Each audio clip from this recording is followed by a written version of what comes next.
Тенис лакътя е често срещано явление както при спортистите, така и при офис работниците. В литературата са описани около 26 различни картини, свързани с тенис лакътя. Или иначе казано латерален епикондилит. За по-лесно може да го разглеждаме като мускулно-сухожилна лезия или като контрактилна дисфункция, съответно според Сириакс или Макензи. Най-честите оплаквания са болка ето тук в външната част на лакътя или в зоната на епикондила. Затова се нарича и епикондилит или възпаление на тази зона.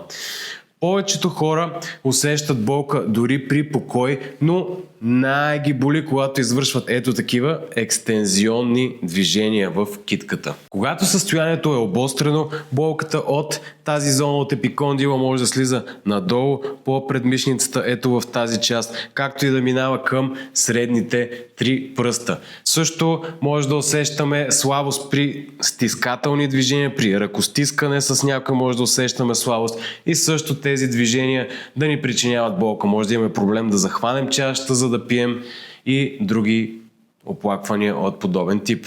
Когато състоянието е обострено, може да усещаме болка не само тук в зоната на епикондила, но тя може да слиза и надолу по предмишницата. Също може да усещаме слабост в екстензионните движения, както и слабост и болка при стискателните движения, при ръкостискане. Когато си фащаме чашата и се опитваме да пием, това може да ни причинява болка, както и може да усещаме чашата твърде силна. Освен това, при обострено състояние може да усещаме иглички, леко изтръпване в зоната на епикондила или отново надолу, а също и към средните три пръста може да слиза парестезията, т.е. игличките, както и болката при обострено състояние може да усещаме и в средните три пръста. Тенис лактия може да бъде и посттравматичен, но най-често се дължи на феномен на претоварване, при който играят и други фактори роля.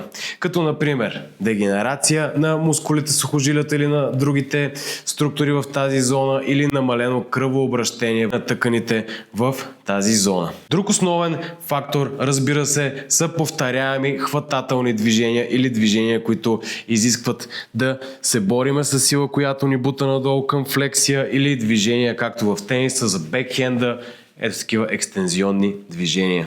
Може да различим 4 съществени типа на тенис лакет според локацията. Или иначе казано, дали проблема идва от мускулите екстензори, ето тук на ръката, ето това движение екстензията, или от техните сухожилия. Съответно, може да различим и точно кое сухожилие и кое мускул ни прави проблем. За целта трябва да използваме някои тестове. Единият тест, който може да направим, е да бутаме ръката ето така настрани и да си пречиме сами, или може да я подпрем в някаква плоскост. Ако това ни създава проблем, следователно проблемният мускул е екстензор карпи улнарис, който се намира ето тук малко по-отдолу и ще трябва да го потъркаме него. За да го потъркаме него се случват ето така нещата. Намираме си ставната цепка, ето тук си опипваме лакътчето, има една бръздичка. След това отиваме малко по-нагоре, ето така в мекото, захващаме ръката отдолу и започваме ето така да прескачаме. Ако от тук идва проблема, това ще е и най-болезненото място. Ето така. Хубаво, просто без много да натискаме, все едно свириме на бас-китара, си правим масажче, горе-долу добре да се случва това нещо 3 пъти в седмицата по 15 минути.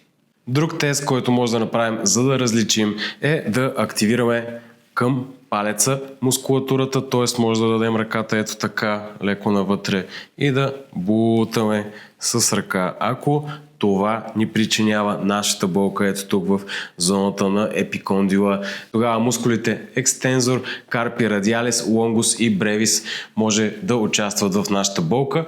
За да разберем къде точно е проблема, ще трябва да палпираме. Едното място се намира ето тук, като си натиснем над лакътя, ще усетим едно остричко нещо ето така с палчето. Трябва да завъртим ето така настрани ръката. И тук се усеща отново сухожилието. Ако тук е болезненото място, търкаме тук ето така по 15 минутки. Другото място е след като усетим острото, отиваме леко навътре до него, натискаме ето така надолу и движението е просто лекичко ето така с палчето се натискаме. Тук чрез палпация може да разберете точно къде е проблема.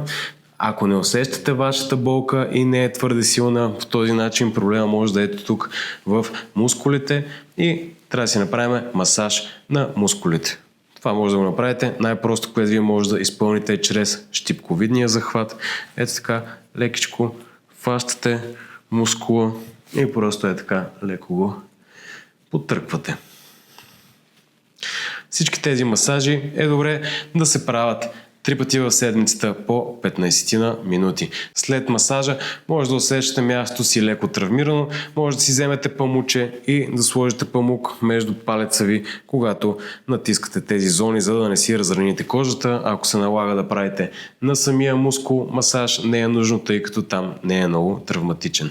Тъй като понякога движенията могат да бъдат ограничени, тъй като има липса на движение заради болката, е добре по някакъв начин да се опитаме да разтегнем ставната капсула или лигаментарния апарат, иначе казано. За да се случи това, за да може сами да си го направите, може да изпълнявате едно простичко движение. Ето така всъщност представлява. Да си изпълнете лактия, екстензия в лактия и може да го комбинирате с ето това движение, ето така. И така може да го правите, като може да го правите и леко с засилка. Получава се нещо като все едно си опитвате да си изпуквате лактия сами, но всъщност правите упражненица, така хубаво се засилвате. Може да го правите по 10 на 15 пъти, може да се прави по няколко пъти на ден, 3, 4, 5 пъти, колкото се сетите, но винаги е добре, когато си направите масажчето спрямо зоната. Разбрахте как може да го откриете или чрез тестовете, или чрез напипване и след това да си направите упражненията. Разбира се, за да възстановим сухожилията и мускулатурата и да подобрим кръвообращението, е добре да има упражнения. Може да започнем с една лека гиричка, ако нямате гиричка, може да използвате бутилка, пълна, празна, голяма, малка и ще започнем с изометрични упражнения или иначе казано, тъй като ето това е болезненото движение, ще отпуснем китката и ще задържим ето тук в центъра. Ще се опитваме да не си причиняваме много болка, може да си подпирате ръката, може да сте седнали, да сте си оставили ръката някъде на някоя маса и ето така, отпускате ръката и задържате ето тук в тази позиция или може малко по-надолу. Гледате да не ви е много болезнено или ако си причинявате болка, тя да не остава след това, като постепенно може да задържате по-нагоре и по-нагоре. Може да го направите. Дигате, задържате 3, 4, 5 секунди, отново не трябва да има болка, след това пускате. И отново. Дигате, задържате 3, 4, 5 секунди, колкото имате нужда и пускате. Постепенно може да увеличавате и повторенията, и бройките. Последствие, ако имате по-големи гирички или по-големи бутилки, може да минете на ексцентрични упражнения, или иначе казано, може да си помогнете да вдигнете ръката догоре и след това бавно да пускате додолу. Отново с здравата ръка си помагате да вдигнете догоре и бавно пускате додолу. Когато вече нямате проблеми, искате да надградите, вече може да си ползвате цялото движение си така хубаво нагоре. Тъй като понякога в това състояние участват и пръстите на ръката, тъй като много често, особено офис работниците, но и някои спортисти, които много трябва да стискат. Основно ползваме пръстите надолу, само натискаме, затова е хубаво да активираме пръстите и нагоре. Има такива специални ластичета за пръсти, може да си купите и да си правите сами, или ако нямате такива ластици с здравата ръка, пръст по пръст, може да си сложите върху болната и лекичко да си упорствате. Отново може да го правите 3, 4, 5 пъти на ден по 10-15 повторения до лека умора за активация. Ако това ви е трудно и ви причинява болка, просто хубаво си отваряйте пръстите. Друго нещо, което може да направите сами вкъщи, е да си лепнете един кинези тейп, сравнително лесно е за това състояние. Взимате кинези тейпа, може да си подпрете ръката. Взимате кинези тейпа, трябва да си поставите ръката свита на 90 градуса и китката изпъната нагоре. Мерите от епикондила до края на трите пръста.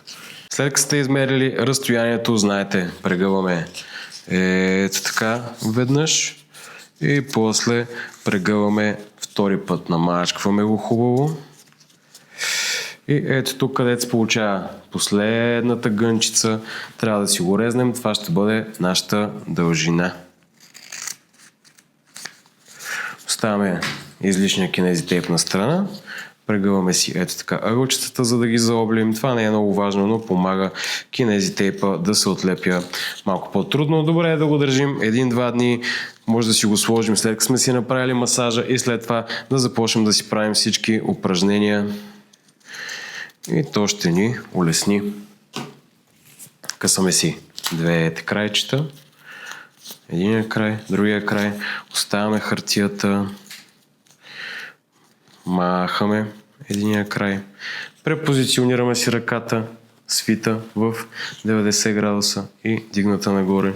Лепим върху епикондила единия край. Махаме си. Лепиме единия край върху епикондила. По-добре е да нямате косми като мен. Махаме бавно останалата част от хартията.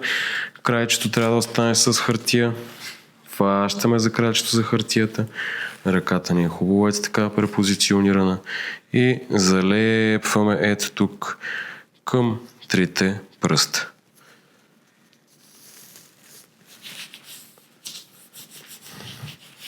Активираме като слагаме топлинка. Махаме накрая и последната хартийка, тъй като не трябва да има разтягане тук, както и в началото не трябва да има разтягане. Махаме хартийката и ето така лепим. Това е по-лесния вариант. Има вариант, в който може да се сложи върху трите пръста, но е доста трудно сами да си го направите. Най-вероятно, когато вие сте седнали, позиционирали сте си ръката, ето тук, дигнали сте нагоре, може да сложите една възглавничка отдолу.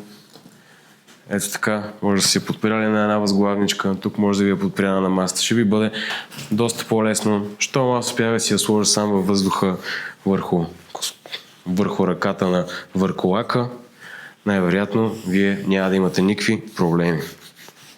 И вече ми е доста по-лесно, тъй като и аз имам латерален епикондилит като вас. Периода за възстановяване е между 2 и 12 седмици при добра рехабилитация. Кортикостероидните инжекции, най-добре локално, могат да се използват в началото, за да намалят възпалението. Понякога може да се използва и пролотерапия, може да влезете да си прочетете в интернет, в България става все по-известна. Ако състоянието ни продължава Ако след 6 месеца състоянието ни продължава да бъде неприятно и до някъде да ни инвалидизира, е добре да потърсиме лекарска помощ, тъй като може би операцията е нещо, от което ние имаме нужда. Както винаги, не забравяйте, че трябва да потърсите специалист. Това клипче е изцяло с образователна цел. Ако ви имате тенис лакет или ви боли отвътре, което е голф лакет, запишете си час при мен. Линковете може да откриете в биото.